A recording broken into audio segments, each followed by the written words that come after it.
was scared, so he's not here yet. He gets so nervous about stuff. Actually, he just needed to pee really fast because he gets so excited to meet you guys that it just goes straight to his bladder. And I told him I wouldn't embarrass him, so I've already done that. So my work is done here. Thank you for having us today, man. You're welcome. You're welcome. I hope you enjoy. This fella right here picked me up at the airport. Yeah. Couldn't find his car. Once we were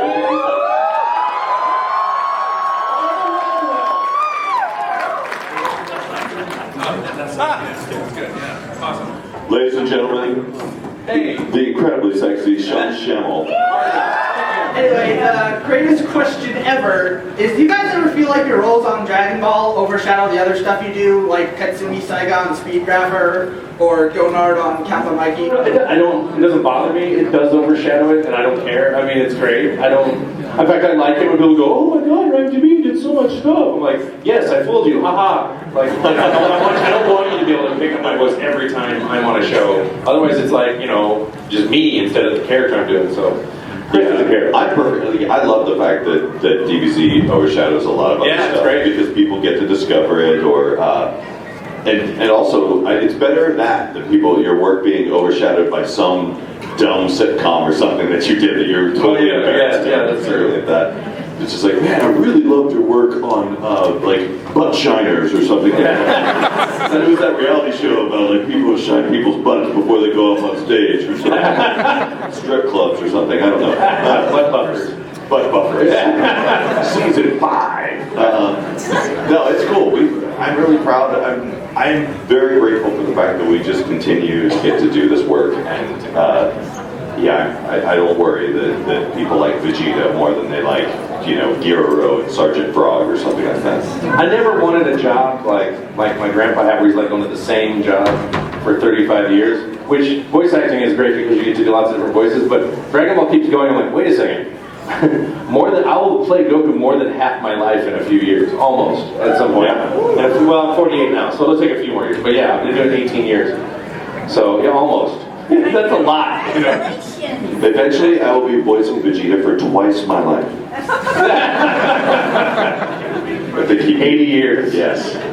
160 years. Okay, so I was wondering, what was your favorite part of recording Dragon Ball Z? While he's thinking, I'd say the best part was finally getting to work on the Dragon Ball Z movies that we did. That would be the best part. Battle of Gods, Resurrection F. Because we were just working the same material over and over and over and over again. It was always the same stuff. And then finally, there's new stuff. And plus, they just had they upped the animation, and it was so cool. And Dragon Ball Super is like the cherry on top of that. If the cherry was the entire drink, like it just get overflowing with cherries. And then you're like, okay, cut it out. I need some of the rest of the drink here. It just keeps going. Yeah. So. I was surprised you didn't say like screaming, because sometimes I know it could get. Oh, that's why you think we like that the most, really? Yeah. Really?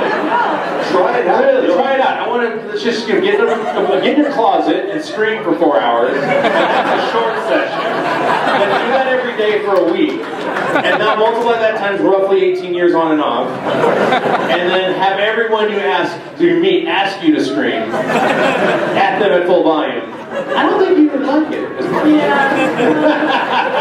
It is fun to watch it after the fact, though, because it's actually a very arduous process. But when we see it, especially after they mix it, we're like, wow, that's cool, that's badass. Because we really do have to work very hard on those screens, because you can tell when they're. As a director, as an actor, everyone who's worked on Dragon Ball Z, I think, has a better scream than people who haven't. And we have a high bar for what screaming is supposed to be. Yeah.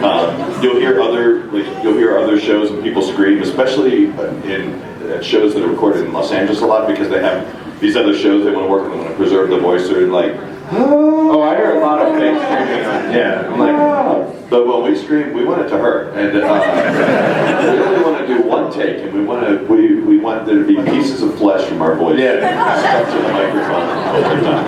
That's the proper scream. It's the goal. If the room smells like beef when you're done. Which could be a number of things. Considering. You're welcome. Yeah. Thank you. Hi. Hi, Dad and Dad. Get it? Get it? He's kind the of. real dad. What's up, Go-Ho? Yikes, you called me out in front of everyone in here? That's embarrassing. So you know Justin Rojas. I've heard of him, yes. Oh, you've heard of him? Yeah. Good. So we were at dinner the other day, and we were wondering, we're thinking about how it's confirmed now in Super that Goku never really kisses Chi-Chi. So, Well, is it confirmed? well, he does say, what, you do that to, you like when... I haven't watched it ahead. And I also, no, I haven't watched it well because there's a lot of acting reasons for that. But the other thing is like, one thing I've noticed about Akira Toriyama and his work is like, just because it's like established in Super, doesn't mean it didn't happen. Because I've seen it to where like he forgot about launch. Yeah. Somebody's hair color, I think Trunks' hair color is not It's right. blue, yeah. Right, and apparently he's very one of those mad scientist geniuses, forgetful guys, and his staff reminds him of what colors are. So therefore, I'm wondering if this fact that you're saying Chi-Chi they never kissed, because they had to have intercourse at one point, unless it was the postman, since everybody looks alike on Dragon Ball. Maybe that's all he did. Maybe they just like, Chi-Chi was like, why don't you just lay down and I'll do it. I think Goku woke up. We're not going to come in. Yeah. I have a serious question though. Oh. What do you think? Let's have a baby, Bulma! Yeah.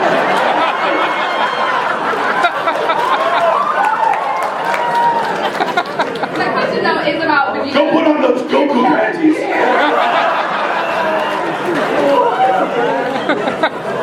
I can't make a baby unless I'm looking at Kakarot's face. I'm gonna feel like you have this thing. I'm gonna go watch. Say Kamehameha, do it! Sorry, this panel... Oh wait, you just did every day of my life. No kidding.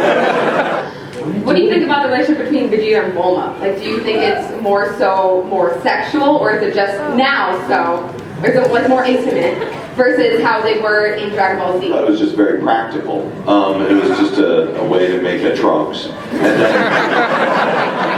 but I think what they've done over time is establish that he really actually has genuine feelings for Bulma, and he's very protective of her. And I think I was really happy when the movie came out and he actually got really, really protective of his Bulma. Yes. It was a really sweet scene. I think he really does like her, and I think that the fact that he pretends not to even makes it even more fun. That's what I like.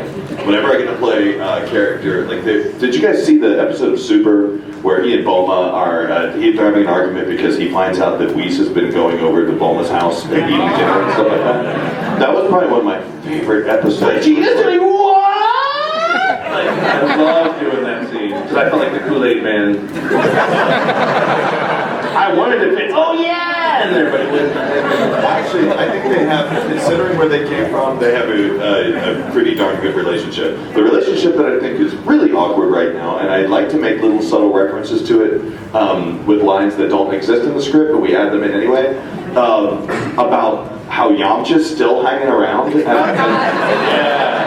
Like, regardless, man, he lost. He needs to kind of like back off. Yeah, he needs to back off. And so there was a moment where Bulma was trying to convince Vegeta to go to the party and hang out with it, and the original line was like, "I don't want to hang out with them," but I changed the line to, "Yeah, let's go see Yamcha." Maybe hear that yet. Hey. Whoa. So here, Black Goku. yes. So You should see the subtitle translations. They're not exactly PC. Yeah, they keep referring to Black Goku as that black guy. Like, what the fuck? Yeah. Sorry.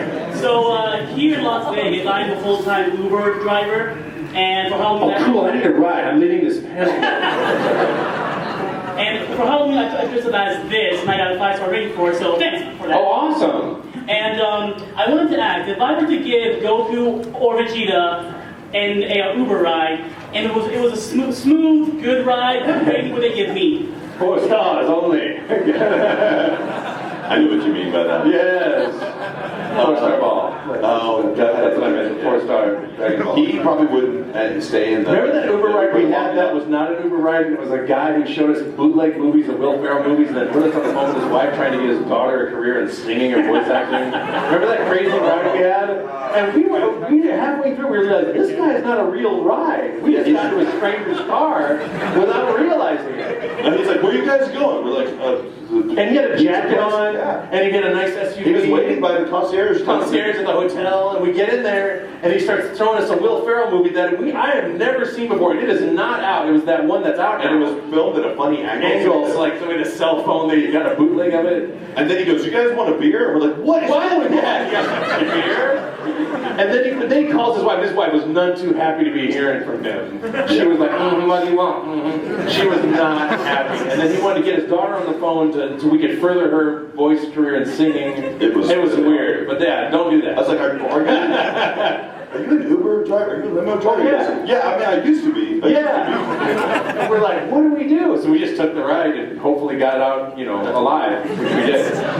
With your kidneys. I think that the Jeep. With my kidneys, yes. As for his Uber ride, he would probably he'd probably get too impatient to drive in the Uber, so he'd probably break the Uber on the way out of it, and then either that or he couldn't figure out how to operate his phone. I mean, the fact that Goku even has a smartphone is just mind-blowing. Oh, yeah. Does Goku have a smartphone? No. Oh, okay. I don't think you would know. Exactly. Oh, wait, no, he's waiting. He's actually, no, in Super, he's waiting by the phone for Bulma. Bulma hands him a phone at some point in Super. And he's waiting for a caller. I can't remember. I watched it ahead. He's not waiting for his Uber.